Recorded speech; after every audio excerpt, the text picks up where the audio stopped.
His second hypothesis was that the chairman was a technician, a phrase he used for a writer so deeply involved in his field that he'd lost the ability to communicate with people outside.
I saw a great cartoon actually, two nails talking, right? And there's a nail head in the plank behind him. And this one says, I know, I was talking to him a minute ago and then there was a loud bang and I turned around and he was gone. Fucking excellent.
So what does heavy metal mean to you? It means never being able to get any reviews of your music. You get reviews of your bullet belt, you get reviews of how loud it was, you get reviews of what the crowd looked like, you get reviews of how ugly you were, or you didn't have a shave that day, but you very rarely get anybody taking your music apart and looking at it, you know, ever. Whereas they love to analyse stuff that I think is vastly inferior because it has the right haircut or whatever, you know. But all this stuff today that is obviously, in the 60s or the 70s, you would have just laughed at it, you know.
I used to go, you know, to all the Gene Vincent gigs and stuff like that when he was living over here, and all that. I love it, you know. So that's, we're more or less the same people.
cease to amaze.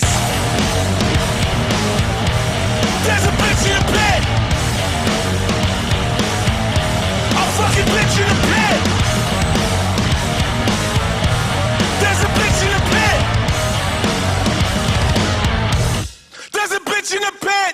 Keep it moving. This ain't no fucking joke. One slip, you can get your neck broke. This is the killing floor with a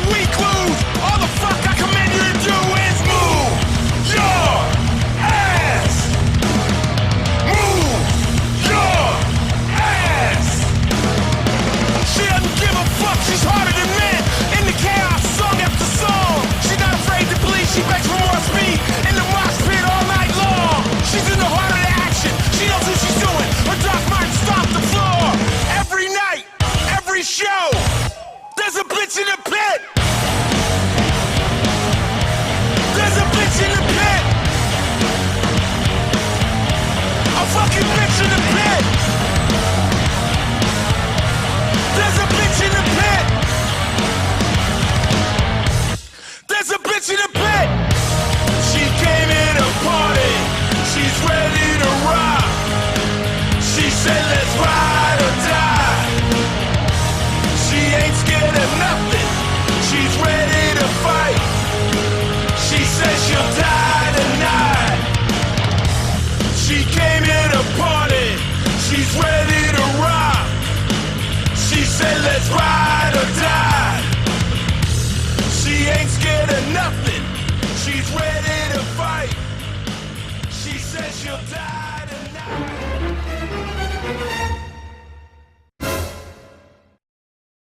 Do you consider that you're a kind of part of a dying breed of rock and roller? I mean, there aren't many rock and rollers like you that are left. What do you mean intelligent? I don't know, in what were you looking at that? Could you clarify that, Nicky? Well, in terms of your lifestyle, Oh, yeah, the right. way that you live, your attitude to your music. Oh, scruffy, you mean?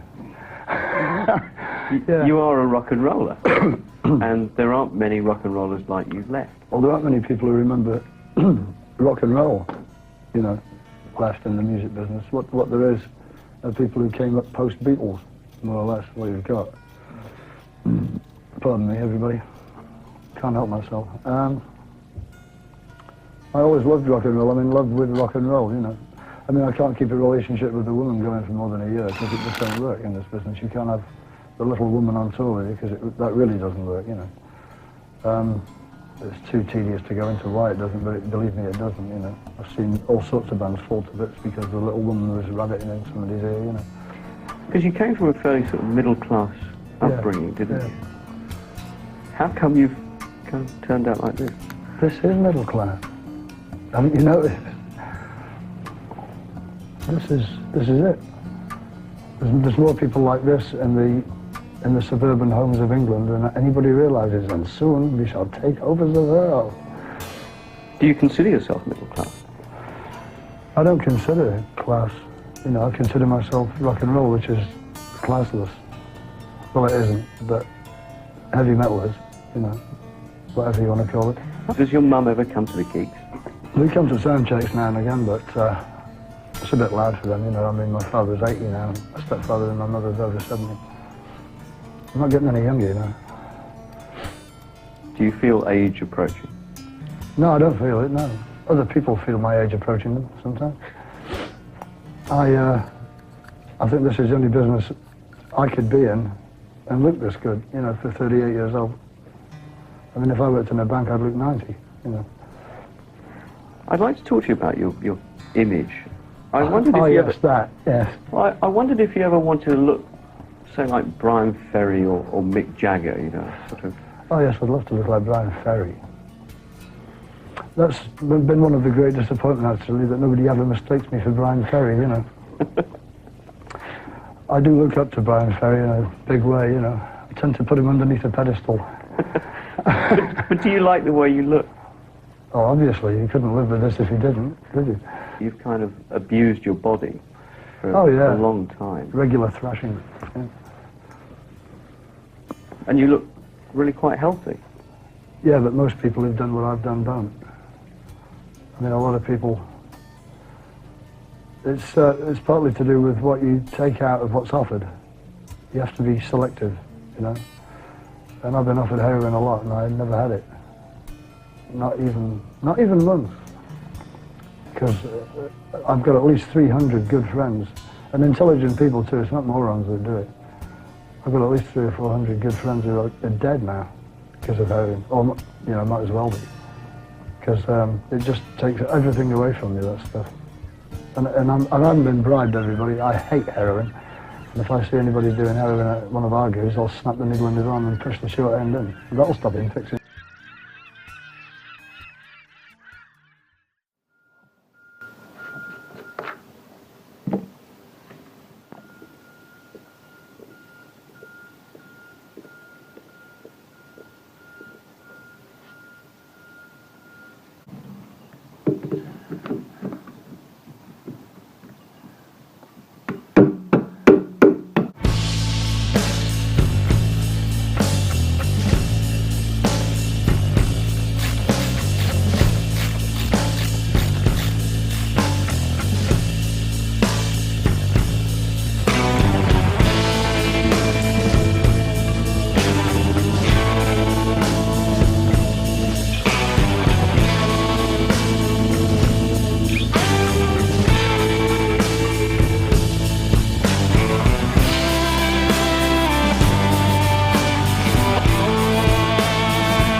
coal's fire burns on and on.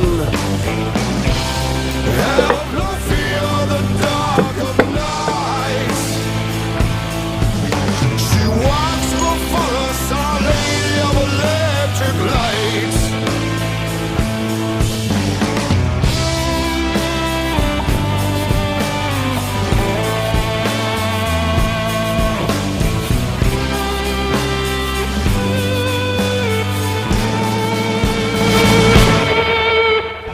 Little kid on the corner in Soho, 4 o'clock in the morning. This cop comes down the corner and said, "Hello, Sonny." The kid says, "All right, you know." He said, "What are you doing?" He said, "I'm looking for a whore." "And how old are you?" He said, "I'm 9, right?" He said, "What do you want a whore for?" He said, "I want to get a disease." He said, "What kind of fucking disease?" He said, "A sexually transmitted one, officer." The guy said, "Well, what do you want to get a fucking disease for?" He said, "Well, if I get it, I go home and I fuck the babysitter and she gets it. And she fucks my dad and he gets it. And he fucks my mum and she gets it. And she fucks the gardener and that's a cunt I'm after because he squashed my frog."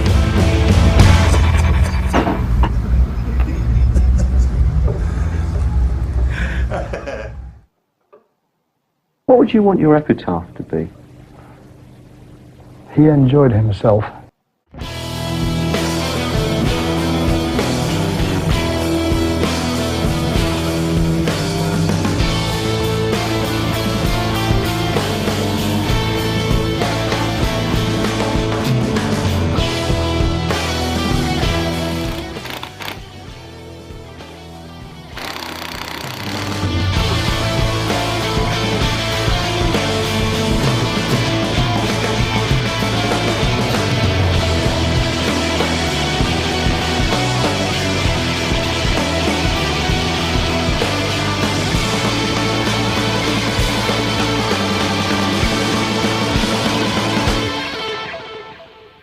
Shiny plastic sabers piled high to my knees. Though the war rages on, I still find no enemies. They draw back the curtain, are blinded by the dawn, and the shining rock collar spins on and on. Now I know I can no longer fight, and I run to the arms of Our Lady of Electric Light. Now I know I can no longer fight, and I run to the arms of Our Lady of Electric Light.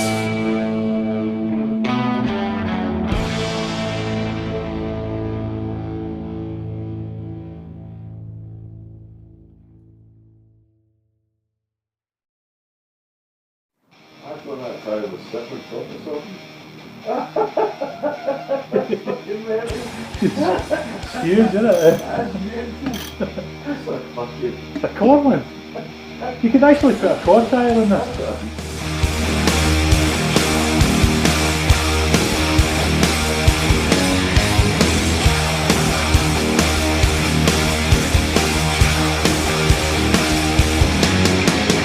Now your time has come, a storm of iron in the sky. War and murder come again, lucky if you die. No way to rescue destiny, scream and curse in vain. You will never be remembered, no one knows your name. When the music changes, then all is broken down. Mighty cities laid to ruin, burning to the ground. Murder has become the law, you cannot make a stand. Chaos rules the world, now mortal brotherhood of man. If I died tonight, I couldn't complain. I've had a hell of a time. You really do enjoy rock and roll, don't you? Yeah. It's the only religion I've found that never lets you down. You cannot hide the truth from me.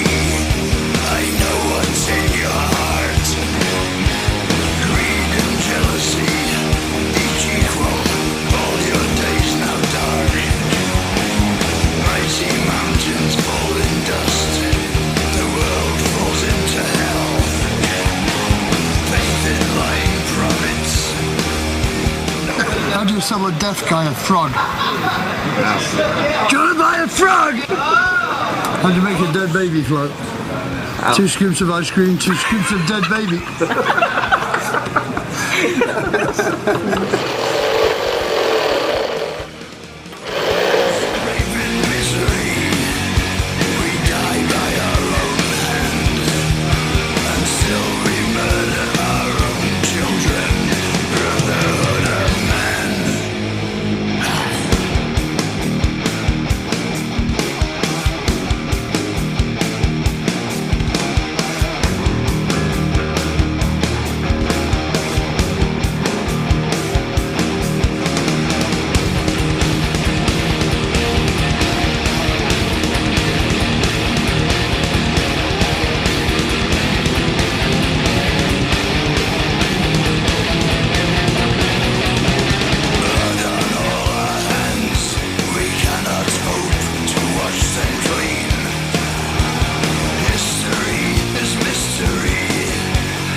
Want to hear a good joke, man? Yeah.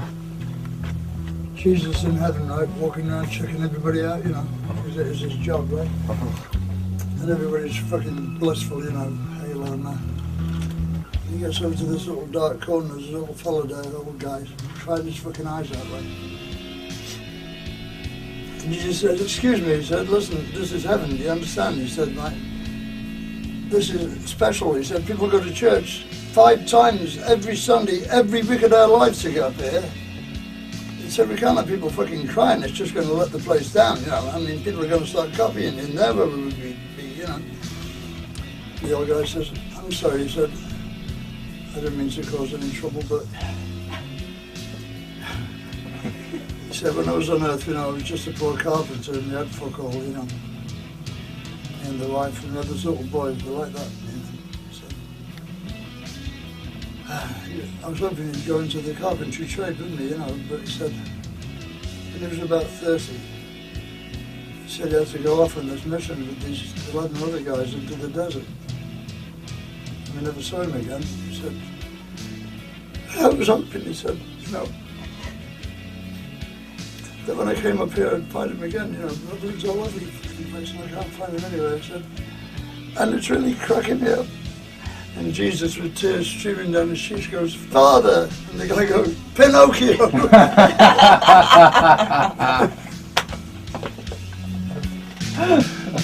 Cracking.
He is the baddest motherfucker in the world.